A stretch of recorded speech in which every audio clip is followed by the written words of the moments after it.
मेरा नाम अमित है। मैं आप सबको एक आंखों देखा किस्सा सुनाने जा रहा हूँ। बात 4-5 साल पुरानी है। उस समय हम करावल नगर दिल्ली में रहते थे। कुछ दिनों से हमारे मोहल्ले में एक चुड़ैल के घूमने की अफवाह फैली हुई थी। कुछ लोगों का कहना था कि उन्होंने एक डरावनी औरत को रात के समय घूमते हुए देखा है। वह कभी घरों की छत पर तो कभी गलियों में घूमती हुई दिखाई देती थी। इस वजह से लोगों ने छत पर सोना बंद कर दिया था। अंधेरा होते ही गलियां सुनसान हो जाती थी। एक दिन मोहल्ले के लोगों ने मिलकर रात भर पहरा भी दिया, मगर कोई नहीं आया। मुझे इस बात पर बिल्कुल विश्वास नहीं था। जो भी चुड़ैल की बातें करता था, मैं उसका मजाक उड़ाता था। मेरा मानना था कि यह लोगों का वहम है या तो कोई इंसान लोगों को डरा रहा है।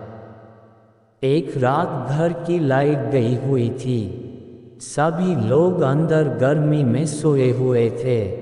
चुड़ैल के डर से कोई छत पर जाने की हिम्मत नहीं कर रहा था। मुझे भी ऊपर जाने की मनाही थी, मगर जब गर्मी सहन नहीं हुई, मैं अपना बिस्तर उठाकर छत पर चला गया।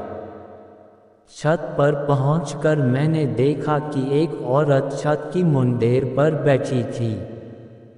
उसके हाथ में मौस का एक टुकड़ा था, जिसे वह खा रही थी। उसका चेहरा दूसरी तरफ था, केवल उसके जानवरों जैसे हाथ दिखाई दे रहे थे। ये सब देखते ही मेरी हालत खराब हो गई। मैं अपना बिस्तर वही छोड़ नीचे भाग गया और दरवाज़ा अच्छी तरह बंद कर लिया। उस दिन से मुझे भी चुड़ैल वाली बात पर विश्वास हो गया। अगले कुछ दिनों तक चुड़ैल देखे जाने की घटनाएं होती रही, पर कुछ दिनों बाद चुड़ैल दिखना बंद हो गई। लोगों का डर भी खत्म होने लगा। मगर मैंने जो देखा उसे मैं कभी नहीं भूल सकता।